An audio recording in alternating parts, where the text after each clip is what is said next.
নমস্কার বন্ধুরা, আজ আমি নিয়ে এসেছি মাছের দারুণ মুখরোচক আর দারুণ টেস্টি আর একদম ইউনিক একটি রেসিপি, যেটা গরম ভাতের সাথে খেতে দারুণ লাগে। আর সবথেকে বড় ব্যাপার হলো এই রান্নাটা আপনারা কোনো রকম ঝামেলা ছাড়াই খুবই কম উপকরণে আর খুবই কম সময়ে, বলতে পারেন মাত্র 10 মিনিটে এই রান্নাটা অনায়াসেই তৈরি করে ফেলতে পারবেন। তো চলুন তাহলে শুরু করা যাক। তো প্রথমে আমি এখানে 3 পিস কাতলা মাছ নিয়েছি। তারপর মাছটাকে কিন্তু খুব ভালোভাবে ধুয়ে জলটাকে একদম ভালোভাবে ঝরিয়ে নিয়েছি। তারপর এর মধ্যে দিয়ে দিলাম পরিমাণ মতো লবণ আর হলুদ গুঁড়ো। আর আপনারা চাইলে কিন্তু এই রান্নাটা রুই মাছ দিয়েও করতে পারেন। তো ভালোভাবে লবণ আর হলুদটা মেখে নিয়ে এবার মাছটাকে এইভাবেই আমি 7 থেকে 10 মিনিট মতো রেখে দেবো।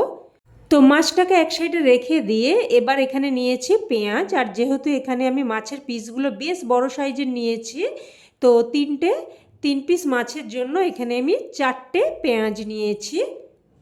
আর এই রান্নার প্রধান উপকরণই কিন্তু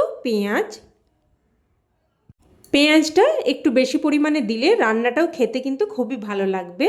তো পেঁয়াজটাকে দেখুন আমি কুচিয়ে নিচ্ছি।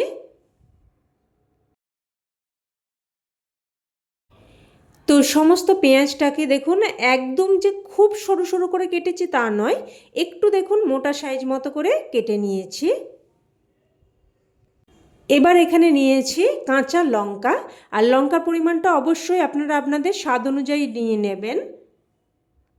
আমি এখানে 6টার মতো কাঁচা লঙ্কা নিয়েছি। আর লঙ্কাটাকে একদম সরু সরু করে কাটবো না, এই রকম একটু বড় রেখে কেটে নিচ্ছি।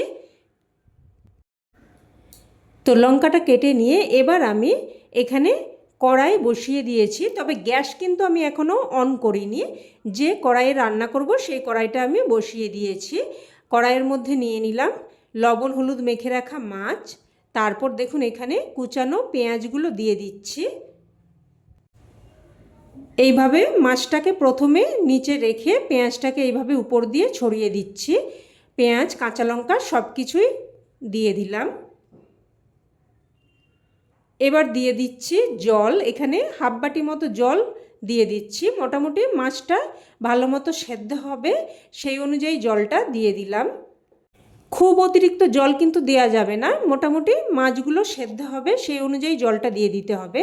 এবার দিয়ে দিয়েছি স্বাদ অনুযায়ী লবণ। আর দিয়ে দিয়েছি পরিমাণ মতো প্রায় হাফ চামচ মতো হলুদ গুঁড়ো। আর সবশেষে দিয়ে দিচ্ছি এখানে প্রায় 2 চামচ মতো সর্ষের তেল। আর বন্ধুরা, আপনাদের একটা কথা বলে দিই, এই রান্নাটার ক্ষেত্রে কিন্তু মাছটা যত টাটকা হবে ভালো হবে, তত রান্নাটা ভালো হবে। তাই মাছটা একটু ভালো দেখে নেওয়ার চেষ্টা করবেন। তো সব কিছু দেখুন ভালোভাবে একটু মিশিয়ে নিলাম। এবার গ্যাসের ফ্লেমটাকে হাইতে করে একটা ঢাকনা দিয়ে প্রথমে এটাকে ফুটতে দেব। তো যখন এইভাবে ফুটতে শুরু করবে তখন গ্যাসের ফ্লেমটাকে আমি মিডিয়ামে করে দিচ্ছি। একটু নাড়াচাড়া করে গ্যাসের ফ্লেমটাকে মিডিয়ামে করে দিয়ে এবার প্রায় কিন্তু 8 থেকে 10 মিনিট মতো রান্না করে নেব। তো প্রায় কিন্তু 5-6 মিনিট পর আমি ঢাকনাটা একবার খুলে নিলাম। খুলে নিয়ে মাছগুলো এইভাবে আস্তে আস্তে একবার উল্টে দেব। তো মাছগুলোকে উল্টে দিয়ে এবার আবারও একবার ঢাকনা দিয়ে মিডিয়াম ফ্লেমে প্রায় 4 থেকে 5 মিনিট মতো রান্না করে নেব।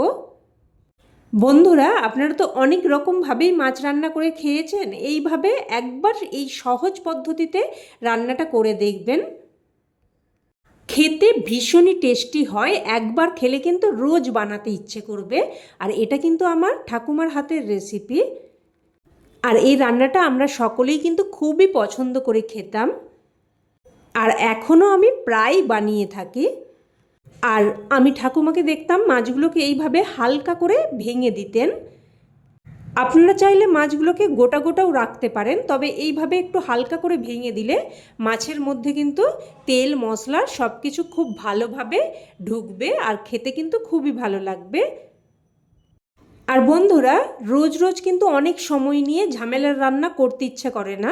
তাই আপনারা একদিন কিন্তু এই রকম কম ঝামেলায় রান্নাটা করে দেখতে পারেন। আর আমি বলছি খেতে এতটাই টেস্টি লাগবে যে আপনারা এই রান্নাটা কিন্তু বারবার বানানোর বাহানা খুঁজবেন।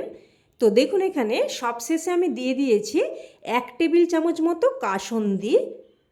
আর যদি বাড়িতে কাসুন্দি না থেকে থাকে সেক্ষেত্রে কিন্তু 1 টেবিল চামচ মতো সাদা কালো সর্ষে বাটা আর সাথে লেবুর রস মিশিয়ে নেবেন, তাতে করেও কিন্তু খেতে দারুণ লাগবে। তো কাসুন্দিটা দিয়েও ভালোভাবে মিশিয়ে নিয়েছি। আর দেখতেই পাচ্ছেন যে জলটা কিন্তু একদম শুকিয়ে গেছে আর চারিদিক দিয়ে কিন্তু তেল বেরিয়ে এসেছে। এইরকম কিন্তু তেলটা যখন একদম বেরিয়ে আসবে আর কড়াইতে লেগে লেগে যাবে ততক্ষণ অবধিই কিন্তু রান্নাটা করতে হবে।